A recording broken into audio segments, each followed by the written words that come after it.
there's this petition to deport Nicki Minaj to Trinidad, and it's reached 70,000 signatures. So I guess it's ICE until it's a black woman with opinion y'all don't like, but that's okay. Nicki Minaj slander is not something that I, particularly tolerate. It's not something I'm okay with. It's not something I'm going to just watch. So I've been a Nicki stan. I've been a Barb since MySpace days. And some of y'all don't even know what that is. The old days when she had just come out with like the OG Lollipop pic, and she had a song with Jeffree Star, whatever the case may be. And I've loved her ever since. So she's one of the few artists I can say like I was really like a fan of her when she was on the up and up in the underground. And so all of this hatred coming at her because she's not went from the queen of rap to the queen of MAGA. That's what I'm considering. I'm really disillusioned with a lot of like right-wing influencers and like politicians right now. So I'm just looking at Nicki. Nicki's the queen of MAGA, in my opinion. She's been speaking out for Christians and the killing of Christians in Nigeria. And that's really the thing that y'all are mad about. Also, it's so crazy how libs don't even understand like the things that they're so against. It's ICE, but you don't even really know how immigration works because she's a legal citizen of America. Like, deported how? One of the craziest things about libs, and I guess when I say craziest, I really mean dumbest, is they seem to have a genuine inability to differentiate and understand the difference between a legal immigrant and an illegal immigrant. You're not getting it. It's not clocking to you. They also seem to not think that any other country enforces immigration laws. That like America is the only one that deports people, doesn't let you stay. But that's a whole other topic because Nicki's not even illegal. So just deported because what? She defends Christians. She has said nice things about Trump. She agreed to do an event with a grieving widow like Erica Kirk. Like, what exactly is it? Chelsea Handler is recently being slammed for what people are calling a racist joke about Nicki Minaj, which she never would have made if it would not were for Nicki stepping out of line. So here's the slave master. Although I haven't been invited into a black person's house since, except Nicki Minaj's, but who wants to go over there?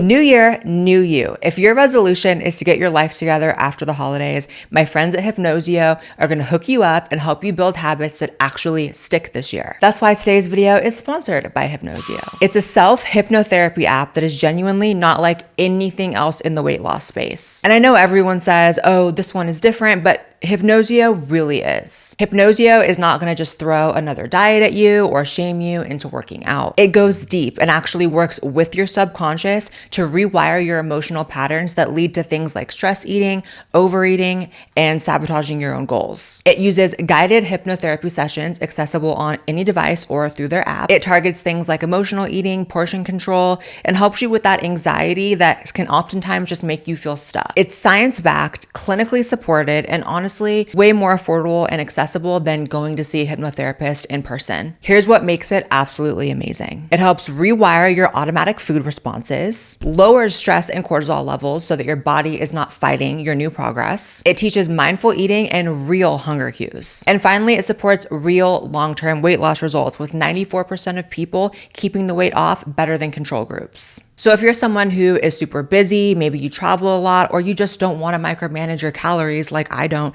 this is perfect for you. Plans start as low as $11 a month, which is such a steal, such an amazing deal, especially considering it's actually rewiring your brain in such a positive way. So if you're ready to stop fighting yourself and actually feel in control, head to hypnosio.com or get the Hypnosio app on the App Store or Google Play and try it out today. Thank you so much to Hypnosio for sponsoring this episode of the Blaire White Project, and now on to the rest of the podcast.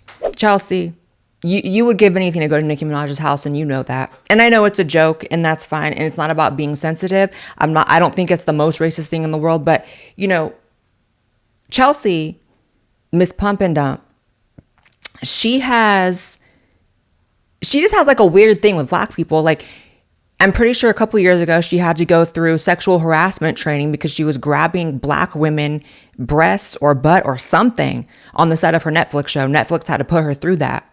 So right off the bat, that's weird. The fact that the targets were black. And then also, she's been making the same joke about how she got tore up. Sorry. How she had sexual relations with 50 Cent for like decades. Like since I was a kid and she was on E! News or the E! channel with her show, she's been just bragging about and talking about how she dated 50 Cent for 2 seconds. And it was always a black joke. It was always a whatever. So I'm not here to say like she's racist, but I am here to say like she has a weird thing with black people and it's just strange. It's just strange. It's some weird like fetishization, you know, white hero, but also like demean them at the same time. And also they're lower than you enough in your own mind that you can like sexually harass them in a workplace. And it's funny because it's black women. It's like weird. Do you believe Nicki Minaj is like losing her legacy or whatever? She already has it.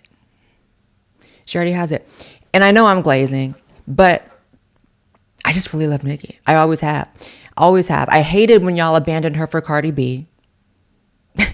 Trump says, need we put a side by side with how Democrat female rappers versus Republican female rappers roll it?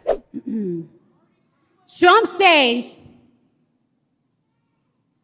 he's going to protect women whether they like it or not. Well, if his definition of protection is not the freedom of choice, we won't be silenced ever again. We will speak up for Christians wherever they are in this world. Amen. Amen. I mean, what else is there to say? Things like that, it's like the right frustrates me a lot. You know what I mean? And it's no, you know, question of if I have smoke for some people on the right, disagreements, whatever. But it's stuff like this that reminds me, it is so rough over there on the left. Y'all can barely speak. Y'all can barely speak. And that's not a race thing with Cardi B.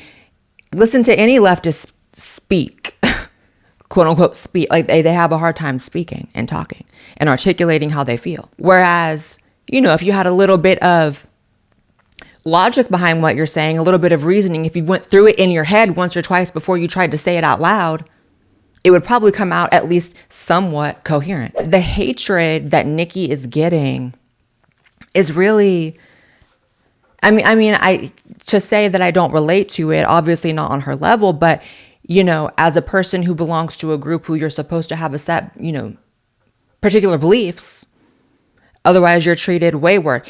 Any minority who is even slightly to the right of communist understands that the moment you step out of line, you realize who really has you on a ball and chain, who's really your oppressor.